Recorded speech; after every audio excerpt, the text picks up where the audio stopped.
What's good, everyone, and welcome back to another reaction video. Today, we are reacting to Secret of the Mimic Solves Ultimate Custom Night. Yep, here we are with this one video. Like I said, and clarified, next week is going to be talking about another Ultimate Custom Night related video. So yeah, be on the lookout for that. It'll be interesting. I promise it will be, because I was a bit interested when that video came. So yeah.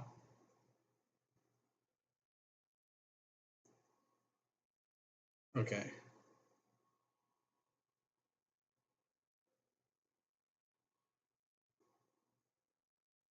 This was recommended though by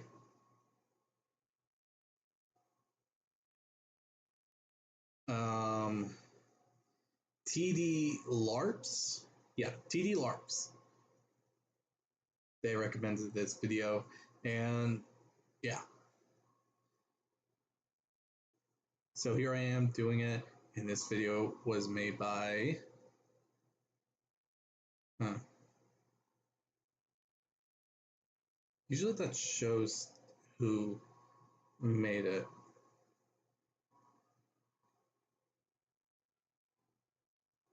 That's weird. And sorry for the delay, but this was made by The Unwithered Truth. Yeah, The Unwithered Truth. But yeah, honestly, I'm a little worried about the recording. It's been a bit wonky, and I've been trying to record some gameplay. So yeah, I'm just a little worried about that. Other than that, not much else to really say. Just making sure everything's okay. But yes, with this said, I hope you all enjoyed this video. Like, comment, subscribe. Hit the notification button to be notified immediately when the video comes out. If there's any videos you'd like to recommend that I should react to, put it down in the comment section below, and I'll react to it as soon as possible. The link to this video is going to be down in the description below. So again, be sure to give The Unwithered Truth some love and support for the video that they made them reacting to.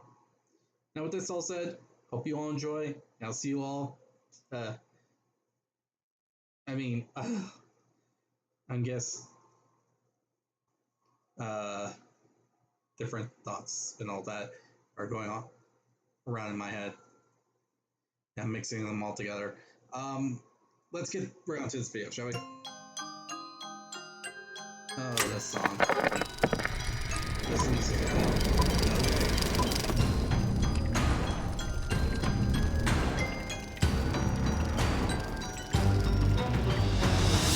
Secret of the Mimic is finally here, and after months of anticipation, we finally get to talk about what this game has to offer in terms of lore. Now, keep in mind that everything I'm going to discuss here is still very fresh, and the community is far from reaching a consensus on what most of it means. With that being said, what are we going to tackle about this game? Today, I thought I'd delve into some of this game's implications for the original timeline. Now, already I'm sure alarm bells are going off for some of you.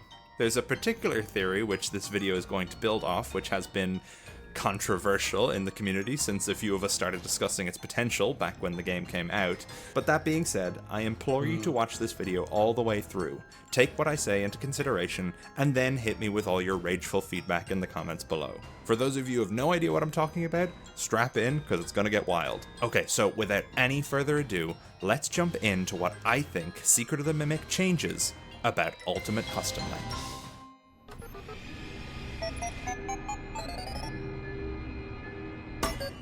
If you watched my livestream of Secret of the Mimic as it released, which you can still go back and check out, link on screen, you know that throughout the game, Edwin Murray is given a lot of credit for creating some of the less explored characters and concepts in the franchise.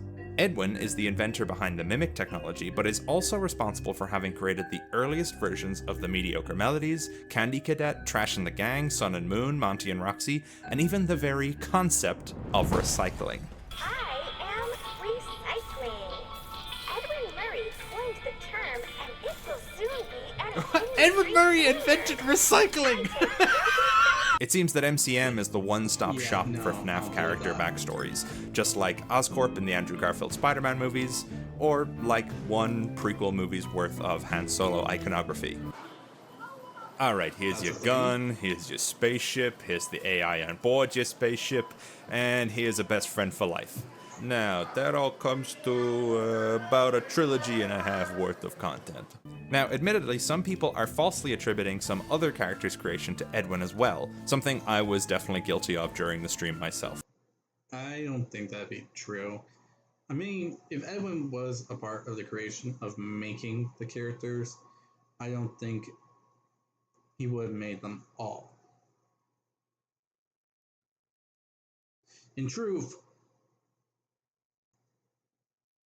I think he was a part of the creation of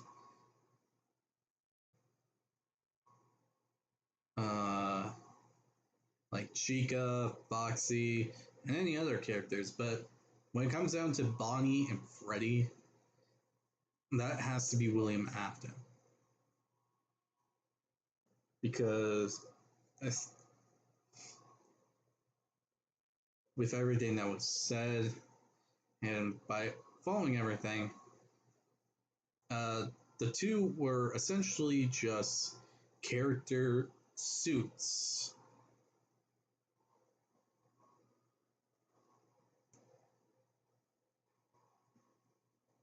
Well, yes, suits that William made by hand to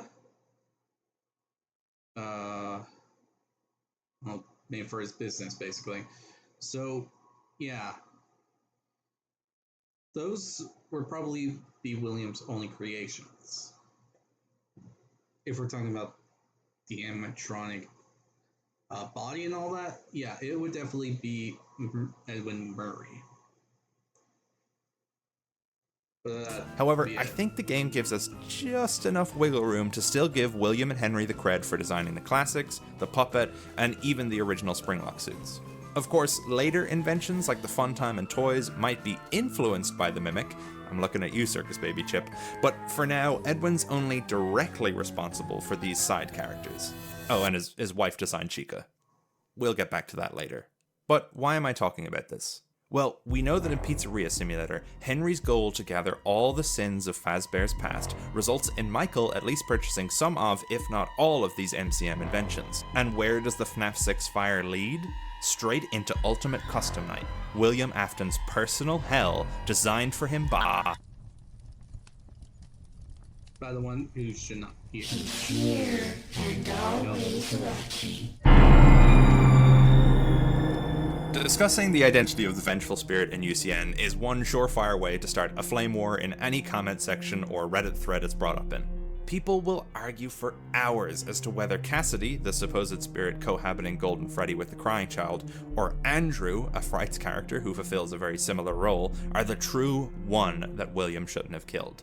But I'm not here to debunk Stitchline Games or even to say that Cassidy isn't still a good contender for the one you shouldn't have killed. However, I think that Secret of the Mimic has a lot of new, very interesting connections to this mysterious character, and may just give us the... With all the stuff that's been happening and all the theories that have been said, it truly could go either way, but I'm more leaning towards Cassie being it, and Andrew just being the book character version. Most evidence-backed answer after all these years, with one major issue I'll discuss shortly. So, who do I think could potentially be the Vengeful Spirit, the one William shouldn't have killed? Well, none other than the spirit haunting MCM itself, David Murray. Okay, I know a lot of you have already rushed to disagree, but stick with me and try to see where I'm coming from here.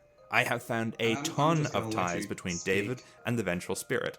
But of course, the glaring issue with this theory off the bat is that David wasn't killed by William Afton. Or Yeah. was he? I promise I'm going to answer that question later, but I'd like to Interesting. start by showing you all of these connections that made me even consider that possibility in the first place. You know, putting the photo like that, it does. Some person will. As mentioned, the story of Ultimate Custom Night is that William Afton, after having been burnt in the FFPS fire, is being held in some sort of purgatory, his sins regurgitated back at him to torture him for eternity. The entity holding him here is referred to as the one you shouldn't have killed by multiple characters in the game who seem aware of his presence. And in some rare voice lines, the Vengeful Spirit even speaks through the mediocre melodies. At the time, this seemed like a very strange choice for literally any character in the running for the Vengeful Spirit role, and it's here where we reach our very first strong connection to David Murray. Me and Stan are out of here. It's time to jump ship before things get ugly. I have a bunch of Fiona's character patterns and Stan is taking what he can. Join us. With everything we know about the restaurant project, we can start our own machine shop. The Stan referenced here in this log is undoubtedly the owner of Stan's Budget Tech, the company from whom we buy the mediocre melodies in FFPS. Those character patterns stolen from MCM were the mediocre melodies, and Stan's rip-off versions are the characters through which the Vengeful Spirit chooses to speak. And wouldn't it make sense for the son of their creator to choose them as his avatar? A boy who spent days wandering through his father's factory and was constantly drawing himself with these characters as his only friends in the world. And Pigpatch, the one member in the Mediocre Melodies lineup that doesn't have the Vengeful Spirit's voice, except for Mr. Hippo, still has a connection to David through the exact same heterochromia, one green eye and one blue eye. Let's keep going. In Secret of the Mimic, we get a super deep cut, which sort of answers a lingering question fans had since all the way back when Sister Location was first being teased. In the source code of Scott's website for one of these teasers, the restaurant Chica's Party World was listed as one of Circus Baby's Entertainment and Rentals clients. At the time, we had no idea what this meant, but Secret of the Mimic randomly decided to show us that Chica's Party World was one of the precursor restaurants in operation before Freddy's. In one of the logs, we find out that Fiona even designed Chica, making her the first known Freddy's bandmate in existence. I was the first. I have seen everything. So, sure, Chica's the first. So what? Well, despite some other FNAF theorists already having reached the conclusion that Chica the character was the first, rather than Susie being the first victim or something like that, it still never sat right with me. Why does it matter that Chica, the fictional brand icon, existed before Freddy? Even when playing through this game, I was surprised to get clarification on this matter so many years after that Sister Location teaser. But then, friend of the channel T-Dreads pointed out Chica's other very important line in Ultimate Custom Night. I have seen him, the one you shouldn't have killed. I have seen him. None of the other characters in UCN who reference the Vengeful Spirit say that they've seen him. But given we know now that this is indeed the character Chica who is speaking here, then she definitely would have seen David running about the factory. This finally made sense to me as to why it would even matter for Chica to mention that she was the first. She's letting William know that even the crimes he's committed away from Freddy's won't escape him. And there are even more connections between UCN and the Steelwool games. However, to talk about this next one, I'm going to need to talk about Moon.exe. Now, those of you familiar with all three endings of Secret of the Mimic are well aware that Moon.exe is anything but simple. It's a game within a game which halfway through becomes a recreation of the game you've been playing this whole time. None of the characters are literal, everything is a metaphor, and my theorist friends and I have been racking our brains ever since the game came out to solve this minigame. However, one thing pretty much everyone agrees on is that this baby owl, which appears in the earlier, far less literal part of Moon.exe, represents David Murray. There's a lot of stuff I just said that if you've not played the game make no sense to you, but this video is already going to be long enough, so just go back and watch me play it. At one point in the game, we come across this pond in the middle of a dark woods. Now, I don't know about you, but when I come across any body of water surrounded by trees in any FNAF media, my mind instantly jumps to Old Man Consequences from FNAF World. Now, of course, we have to be careful about taking very common symbols and attributing them to lore, But that being said, take a look at this. Right up from the pond, laying next to a boulder where the baby owl is perched, we find Monty's fishing game. Our character notes that he would play this all day long, undoubtedly drawing our minds to David. For years, we've said that Old Man Consequences is represented by an alligator, but we've never known why. But now, we have a direct connection between David Murray's memories of this fishing game and OMC. Why would Scott draw this connection if there was no actual link between David and this mysterious character? And remember, OMC, while introduced in FNAF World, has his arguably more notable appearance in Ultimate Custom Night, where he urges the vengeful spirit to rest and leave Afton to his demons. We know, thanks to Help Wanted and Help Wanted 2, that this character is also Old Man Consequences, but here, he doesn't take the form of an alligator. Why? Because in those games, we're not viewing this world through the lens of David. We're seeing it through the eyes of the princess, who, right now, I think has the best chance of representing Vanessa. So once again, we have another UCN character being tied back to Murray's costume manner and the old characters designed by David's parents. Now, even if everything I've brought up so far doesn't have you convinced, let's look at Ultimate Custom Night as a whole. What is the vengeful spirit actually doing to create this place beyond death? To torture Afton, the one you shouldn't have killed, regurgitates his killer's misdeeds, recreates his memories, mimics William's past. One thing people have debated about since UCN came out is whether or not William and his captor are alone in this purgatory, if the other spirits are trapped here as well. But when you have a character whose entire shtick is to copy and pretend to be other people, the answer becomes clear. And in case you think it's a stretch to say that David the Spirit would behave like the Mimic, take a listen to David's ghostly voice lines echoed throughout MCM. Daddy's everybody. Why don't you go outside and play? I baked it myself for David's special day. Even in death, David is forced by his current vessel to mimic his memories and the memories of others. But how does all this tie into the new storyline? Well, I'm glad you asked.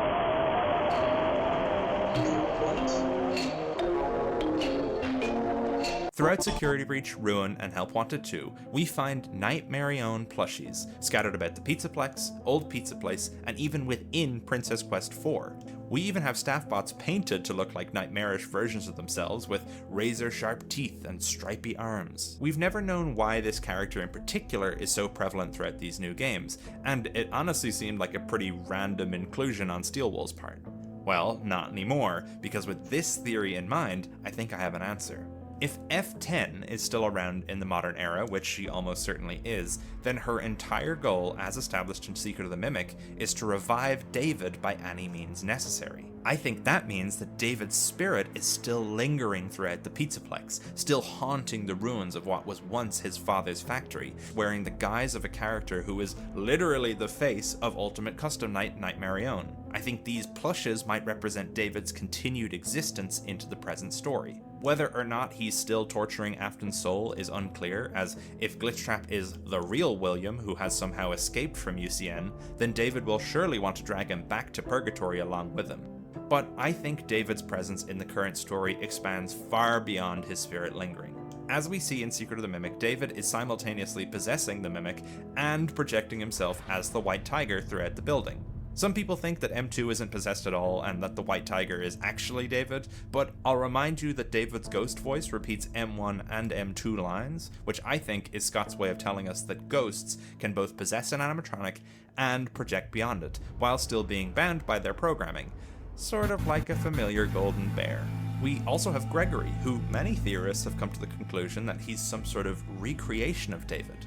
I'm sure if you've been in this community for a while, you'll be familiar with this concept, dubbed the Another David theory. There are plenty of videos on this subject, so I'm not going to go over all that evidence here, but... Yeah, I heard a good bit about that, and I will admit, very, very strong evidence to prove it. It's just the Dave Afton. What I will say is that I think the Sticky Note Room and Security Breach is showing us Gregory's mimic brain learning to become another David. We have this trail of binary chicken scratch, which evolves into rudimentary drawings, and then when we get upstairs, we see that there are pictures of Glamrock Freddy everywhere, along with images which are shown in Gregory's hideout in the pizza place. But this room has not just got sticky notes in it, it's got nightmare staffbot heads. The influence that David has over this room is palpable. And yet, there's another character this room also seems to be influenced by. In this sticky note room with all these ties between Gregory and David, we also have this table. We've got staffbots dressed in various costumes, a blue-haired woman at the head of the table, a magician, a red pigtailed girl, a boy, and another boy missing its head. This is undeniably the Afton family. In case it wasn't clear enough, we have a collectible Fredbear's Family Diner poster sitting right in front of the magician bot. But why put the Aftons here in a room so clearly dedicated to David? Well, it makes you wonder. That Crying Child staffbot is missing his head, and these Nightmare-own heads are scattered all about the room. Some of the sticky notes depict images of a bear, one with a diminutive body almost like a toy, and one really close up like a POV shot looking up at a looming beast. There's lots of birthday imagery involving friends and a happy cake. Okay, I'm not gonna beat around the bush here any longer. David Murray and the Crying Child are being heavily associated with one another, not only through this room, but plenty of other Security Breach and Secret of the Mimic imagery. All those Gregory connections I made earlier, well, it turns out Crying Child is given some very specific detailing which ties him to Gregory. I'm sure you've all seen this image from Game Theory's infamous Gregbot theory, and while I don't believe Gregory is literally a robot version of the Crying Child or David, I think Game Theory were closer than we all gave them credit for. This theory is the one I referenced earlier in the video. God, David, as it was coined by T-Dreads, is the theory that through... Yeah, that one. The God David theory. It's just so hard to really make a true connection with David Afton. Because it just feels weird. Like, there's the connection, but there's usually the why and the how it's possible that's left. Some yet to be known method. The Crying Child is actually another David, in a similar way to Gregory. Admittedly, I don't have time to go over all the evidence, so I recommend you go to watch his video on the subject after this one. Lots of people have been accusing T-Dreads of being on several illicit substances to come up with a theory like this. However, I am going to plant my flag in the crazy hill right next to him, because I think that this theory is not only likely, but very well could have been Scott's plan from the start. Of the Steel Wool era, at least. There's no way he knew what a mimic was back in FNAF 4. There's even a tiny detail which I'd never seen until coming across this tweet the other day. There's a painting hung right next to the staffbot table with a sticky note with the binary for "Why is I" stuck to it. The file name for this painting texture is Alberi de Legno. Alberi de Legno. Alberi de Legno. Alberi de Legno. I don't know. Alberi de Legno. Alberi de Legno. Alberi de Legno is an Italian phrase which literally translates to wooden tree. From what I can tell online, this seems to be an Italian tradition where these fake trees are built from wood and then decorated for Christmas. At first, I had no idea what this could mean, but thanks to a live stream where I brought this up, chat helped me decipher the meaning behind this very odd inclusion. These wooden trees act as a metaphor for the mimic. They are fake trees being built out of the remains of real trees. By creating one, you are essentially taking the pieces of something that was once alive and rebuilding it into a facsimile of the original. That's what Gregory is, taking the pieces of David, or in this case the Crying Child, and restructuring them to become a replication of the original. Again, not saying Gregory is literally a robot, but instead a mimic-controlled organism, much like Vanny. Some people in the community have suggested that Scott was always intending for Gregory to be a recreation of David, not the crying child, but as a result of the miscommunications he discussed in one of Dawko's interviews, Steelwolf thought Gregory was meant to be the crying child. However, if this is the case, and Scott is trying to steer things back on track to his original intention, then why would the Moon.exe ending of Secret of the Mimic lead us to a FNAF 4 styled bedroom? Sure, it's not one-to-one, but it is absolutely a deliberate visual reference. A lot of people have particularly criticized God David because they would consider it a retcon. Retcons, or retroactive continuity, are something that Scott said way back when that he is vehemently against doing. And I'm not calling him a liar. I just think that maybe Scott's definition of a retcon might be a lot looser than other people's. Scott doesn't like to change details on a whim, nor does he want to flat out contradict anything already present in the games. However, I think that Scott is constantly adding new context to the story. For example, nothing about sister locations says that the events of FNAF 4 didn't happen. It only provides a new lens through which we can view the events of that game. In the same way, God David doesn't suggest that Scott is rewriting any of the old story, only that he's adding on details earlier in the timeline to better weave it all together. And to be entirely fair, Scott was already writing about robot essence transference all the way back in 2015 with the start of the Silverrise trilogy, and has continued to write about it in almost every FNAF book series since. This is not a new concept, nor is it impossible that he had something of the like in mind back in the day. We never did find out what was in that box, did we? But okay, I've spent this entire chapter of the video defending an idea I haven't even really gone into yet. What the hell would this mean for David being the vengeful spirit? Well, I think there's actually a lot of evidence within UCN itself for the bite victim to be the one you shouldn't have killed. And if God David is correct, then all of our David connections would tie in as well. And don't worry, I'm still going to get around to the big glaring issue with both of these suggestions.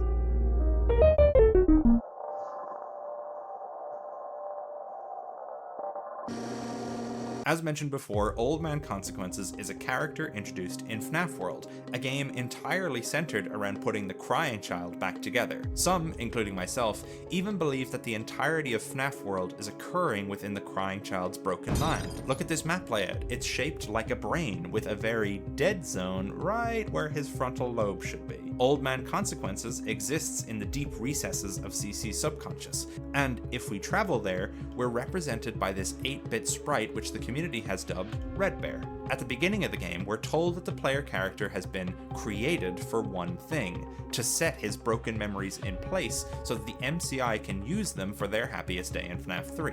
I think that Red Bear is an aspect of CC's subconscious, a part of himself traveling through his own mind to put himself back together. There is even a source clue code from back in the day which says he put the pieces together. If Bite Victim is the one you shouldn't have killed, then it makes sense that these two characters, Red Bear and OMC, might make their reunion in UCN. Old Man Consequences in this scene would be urging the now put back together Bite Victim to rest his own soul. There are several FNAF World characters who can appear randomly on the desk, not to mention Dee, who plays a very important role in the gameplay of UCN. One of my favorite pieces of Bite Victim the One You Shouldn't Have Killed evidence is the Bear of Vengeance cutscenes, which are unlocked by beating different challenges in the game. We've got three characters, Freddy, Foxy, and Mangle, all dolled up as ancient samurai rivals, with the Bear vowing vengeance each night on the Fox, and Mangle acting as Foxy's hype man / comedy relief. This game is weird. I don't know if I have to spell it out, but Bite Victim and Michael are repeatedly represented by a bear and a fox throughout the series, and Mangle is the only toy we see in Elizabeth's room back in FNAF 4. So, we have a show called Bear of Vengeance, with the titular vengeful bear acting as a stand-in for the crying child. The first episode even occurs on the bear's birthday. Now, I know what you're thinking. Wouldn't that give us evidence to say that Michael is actually the one being tortured in UCN? And while, sure, one could argue it that way, I think the framing of these cartoons tells us about CC's life, not his afterlife. We see that the bear is constantly on the back foot in these cartoons, never succeeding against the fox, who forces him to do chores, sort of like an older brother might if he was giving his younger brother a hard time.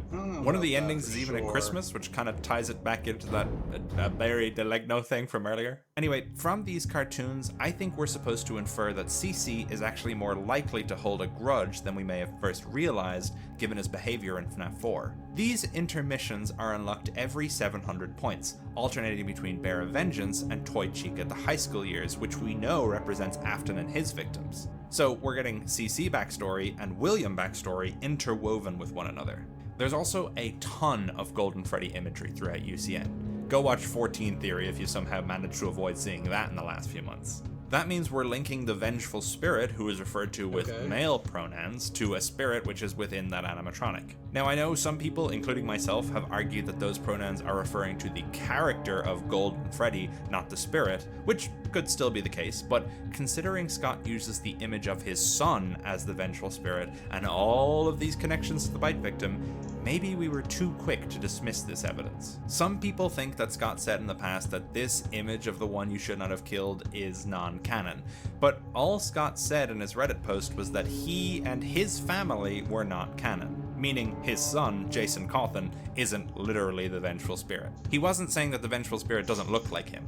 It's exactly the same as above, where he says he himself, Scott Cawthon, is not canon, but the indie developer mentioned in Help Wanted does happen to look like him in universe. And of course, the final image of UCN, the reward for having beaten 4920 mode, is this cutscene of Golden Freddy twitching, fading into the void. Some people have interpreted this as the spirit of UCN moving on, finally taking Old Man Consequence's advice. However, I think what we have here are two incompatible endings, same with any of the other games. The one where OMC convinces the spirit to move on is the good ending, and the one where William beats his greatest challenge is the bad ending, where CC is left to try and torture Afton forevermore, constantly in agony alongside his victim. The two endings are also essentially polar opposites in how you achieve them. But of course, with the suggestion that the crying child is indeed the one you shouldn't have killed, comes the greatest flaw in the entire theory. William Afton did not kill his son. Michael Afton was the one responsible for his brother's death. Wasn't he? There is a chance, however slim, that Scott wanted us to infer from all of this imagery that the crying child was in fact a victim of William's. That's why the name is so on the nose. It's telling us that we'd misunderstood FNAF 4 this whole time. Let's go back and look at that final cutscene from FNAF 4. You're broken. We are still your friends. Do you still believe that? I'm still here. I will put you back together. This final line is followed by CC flatlining, vanishing into darkness, swallowed whole by the void around him. We've known since Sister Location that it's likely Afton was actually the one speaking through the Fredbear plush the entire time.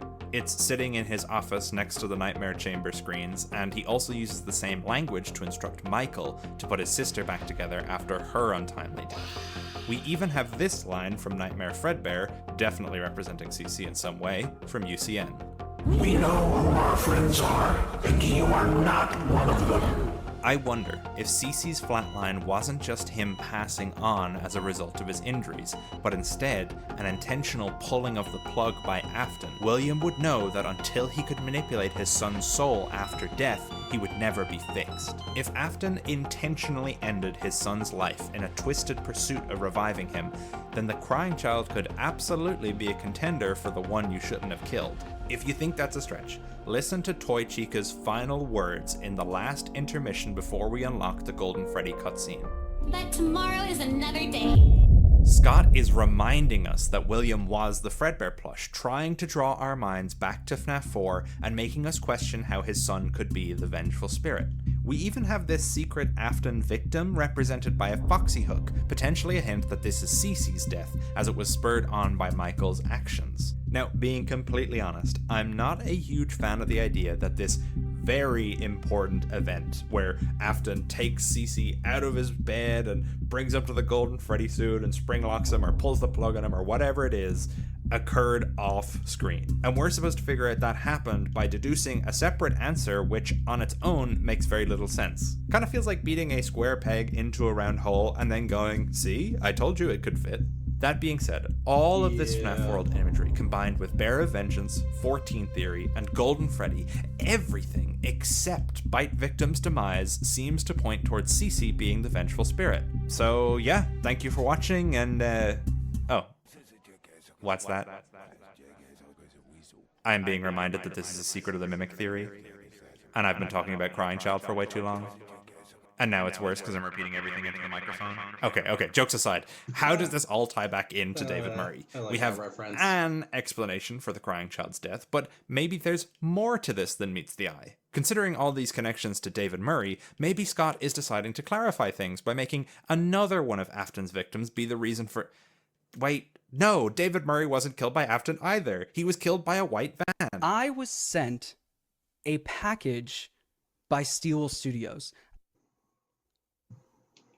It's a Fazbear Entertainment van. Alright, before we jump to any conclusions, let's look at the evidence surrounding David's death. The community was first introduced to David Murray in the Tales from the Pizzaplex story, The Mimic, wherein Edwin Murray, still grief-stricken over the loss of his wife in childbirth, raises their son David alone in his run-down linen factory. Edwin builds the Mimic as a friend to play with and essentially babysit David, while he's busy working on projects for Fazbear. Then, on the day of his 4th birthday, Edwin rushed out into the brilliant morning sun and breathed in a mouthful of humid air just as David's ball bounced out into the nearest lane of traffic. Oblivious of the oncoming white van, David dashed out onto the highway.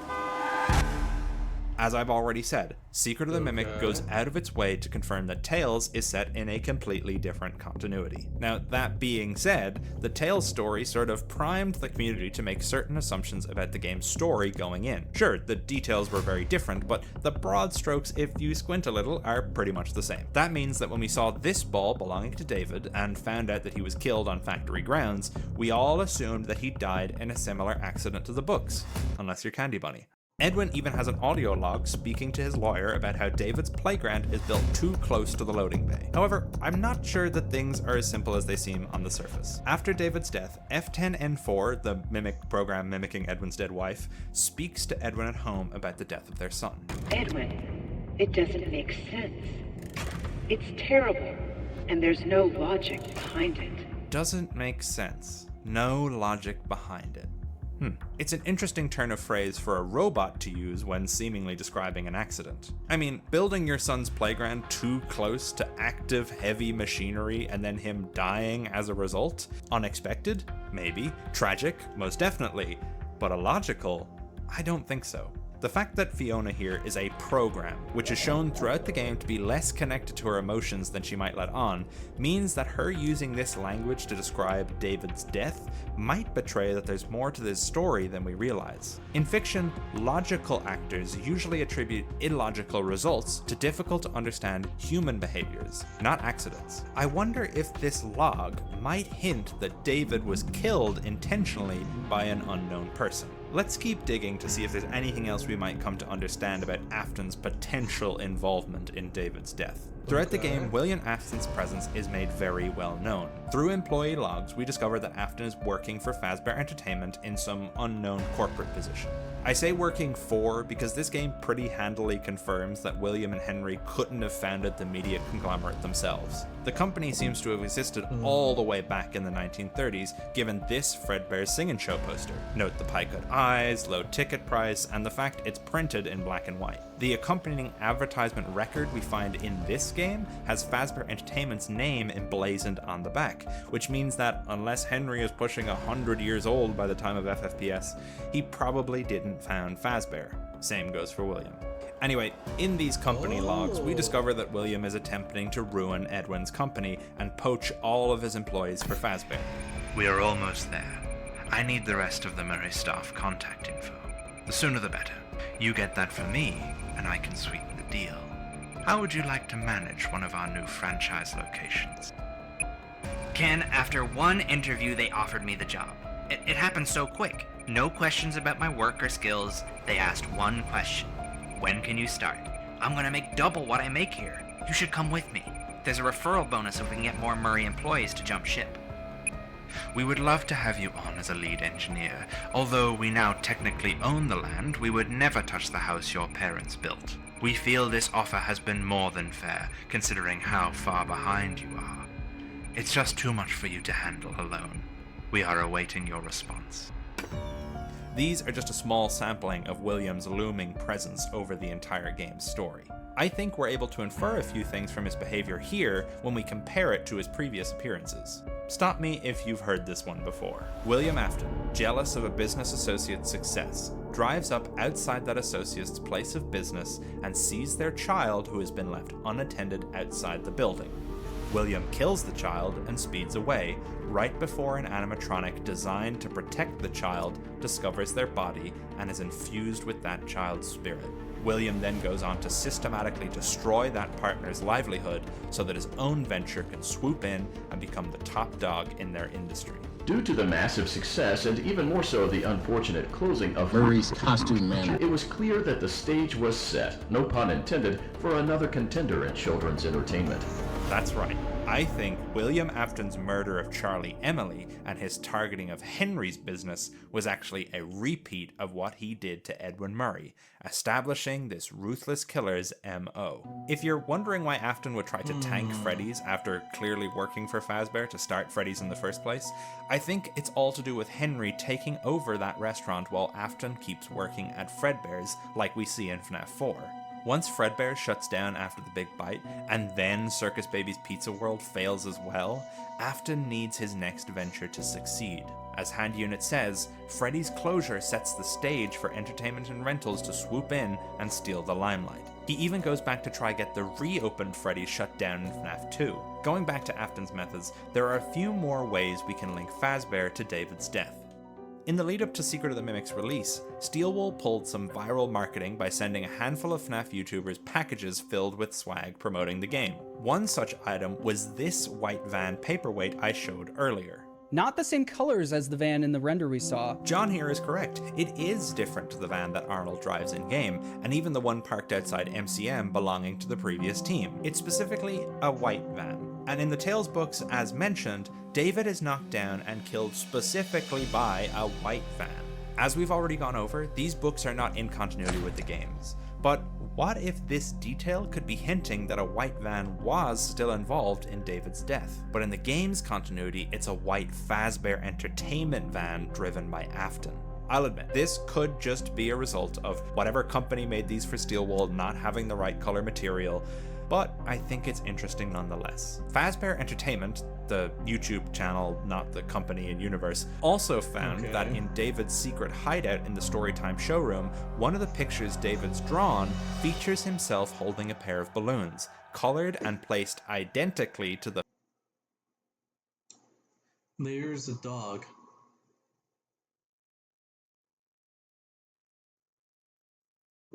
There's a dog. Fazbear Entertainment logo. He's even wearing a purple party hat, which we know is symbolism Scott has been using recently to indicate Afton's victims. It's reinforced in this game as well, where David's birthday table is set for 5 other people with purple and yellow party hats, as well as a black top hat sitting next to one of the plates. All of this, to me, seems to invoke Happiest Day imagery, especially given that we have to fix what is broken in the secret ending of the game. But okay, admittedly, some of this evidence is less than nail in the coffin material. However, once we combine it with what we know about David's ties to Gregory, Gregory's ties to the Crying Child, the Crying Child's ties to the one you should not have killed, and the one you should not have killed being a victim of William Afton, all of this is looking possible. But that's just it. It's looking possible. I think it's time we talk about this theory as a whole and what my goal was.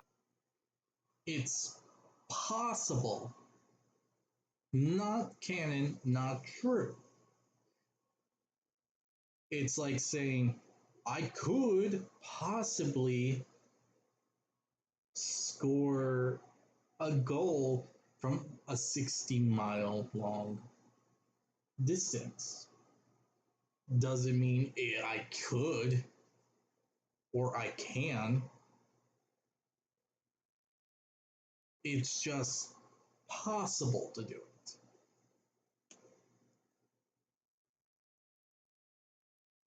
And the same thing applies here. While this theory does really give off that possibility that William Afton did do it, unless there is something solid to hit that nail in, making sure that, yeah, this is a thing that happened, there is nothing to really prove otherwise. For this video.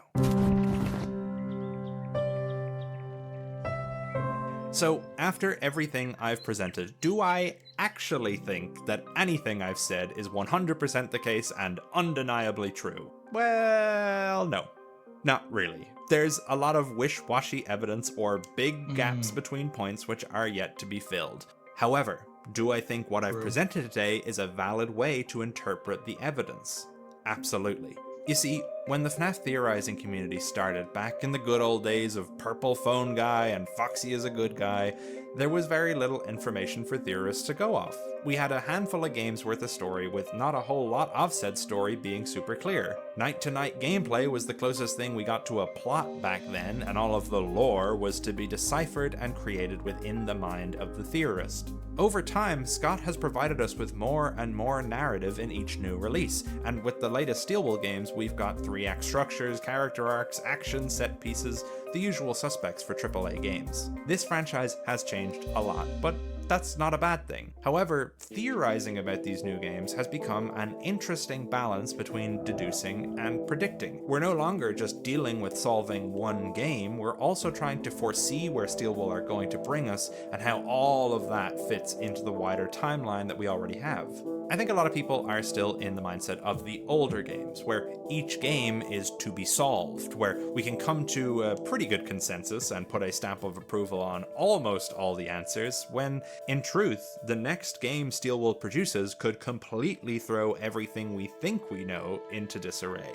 That's why when people say theories like God David or Vengeful David are ridiculous or stretching connections, they're not wrong, but they kind of miss the point. To understand some of the details in these new games, we sort of have to make those leaps if we want to fill in the gaps before they're filled in for us. Even when the books came out and revealed this huge backstory from the games then contradicted like 90% of it. My point is that in the next game, we could have some new character we've never heard of before step out of the shadows and go, I was controlling Fiona the whole time, and I used M1 to kill David, and I'm the moon in the basement, and I secretly built the nightmare experiment chambers, and I replaced William Afton's son with a robot when he wasn't looking. A lullaby. And if that happens, theorists will just have to shrug.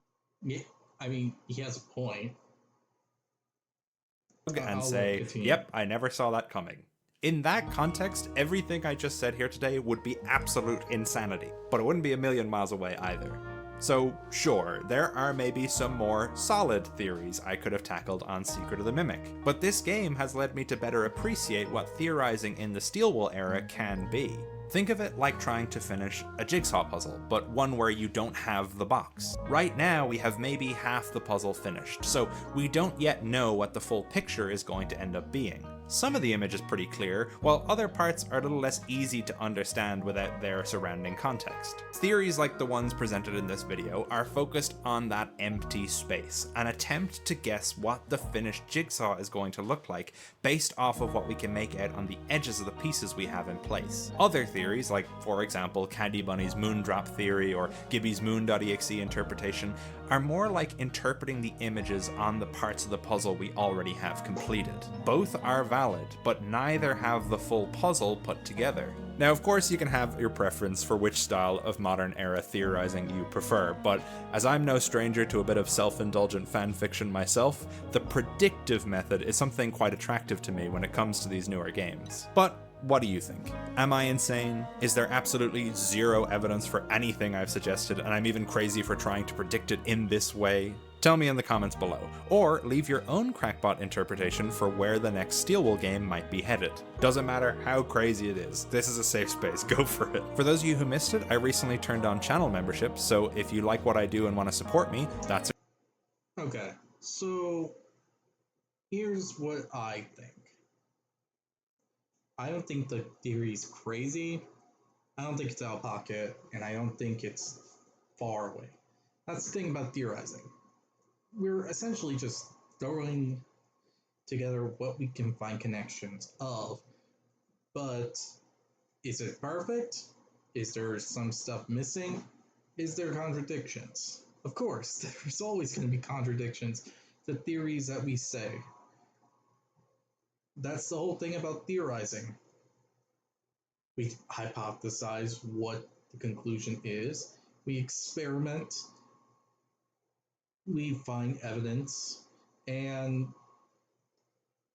if it feels right or wrong, we go with it. And if it's wrong, well, we start back from the beginning with a new theory or something else. Maybe there'll be new evidence later. Maybe there won't. In all honesty, it's hard to say. But in this case, about this theory, about William Afton being a part of the incident that took David Murray's life, it wouldn't be impossible. But let's be honest. This is William Afton we're talking about. The literal boogeyman of FNAF. The guy who literally could and would go to any extreme to accomplish his goals. Even if the interpretation is that because of what Steel Wolf said, and probably Scott about a guy becoming a complete a-hole, an evil person within time and all that is a canon thing, and it is probably referencing William, then yeah, sure. But it's gonna be hard to really say. We can't say for sure if it's canon or not. To even suggest it being canon won't really do much. We need actual evidence. We can speculate, and it could sound like it fit, but again, that's a theory.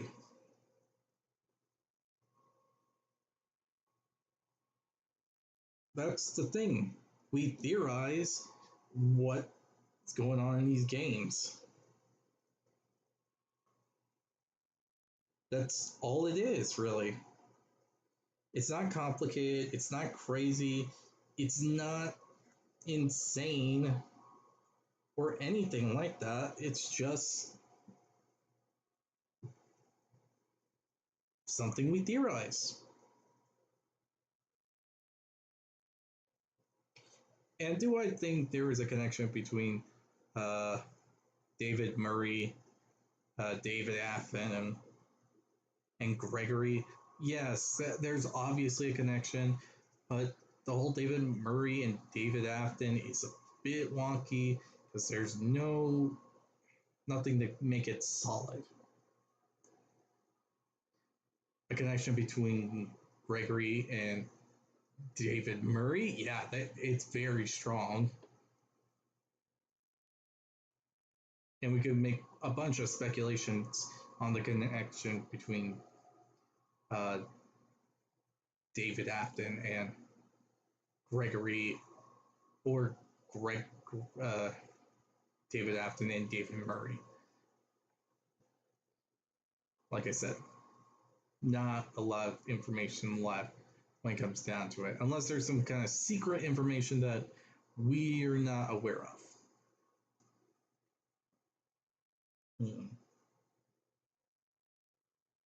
But yeah, that's essentially my thoughts on the matter.